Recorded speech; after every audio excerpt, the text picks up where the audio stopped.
அனைவருக்கும் வணக்கம். நான் திருப்பூர்லேருந்து பிரசன்ன ஜோதி ஈஸ்வரிராஜுங்க. இப்போ நம்ம இங்கே வந்திருக்க ஸ்தலம் எதுன்னு பார்த்தீங்கன்னா, அதாவது இன்னைக்கு அட்டவணை 2வது நாளாக இன்னைக்கு வந்திருக்க ஸ்தலம் அப்படிங்கிறப்ப சிதம்பரம் நடராஜர் ஆலயம்.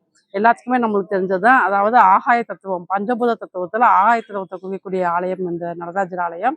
இந்த ஆலயத்தில் ஒரு தனி சிறப்பு என்னன்னு பார்த்தீங்கன்னா, ஒரு வடக்கு வாசல் வழியாக நுழையிறப்ப 4 கோபுரத்தையும் தரிசிக்கும் இடம் இங்கே இருக்குது. அந்த இடத்துல வந்து 4 கோபுரத்தையும் நீங்கள் தரிசிக்கலாம். அதே போல் உள்ள வந்து நடராஜர் சன்னதியும் பெருமாளையும் ஒரே நேரத்தில் நம்ம தரிசிக்கும் பாக்கியம் இந்த ஆலயத்தில் இருக்குது அப்படிங்கிறது தான்.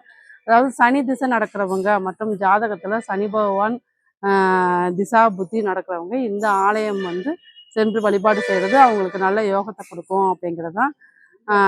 கலைத்துறையில் ஜெயிக்கணும் அப்படிங்கிறவங்க வந்து இந்த ஆலயம் சிதம்பரம் நடராஜரை நீங்கள் வழிபாடு பண்ணுறப்ப கலைத்துறையில் உங்களுக்கு வெற்றி வாய்ப்பு ஏற்படுத்தி கொடுக்கும் அப்படிங்கிறது தான். நன்றி.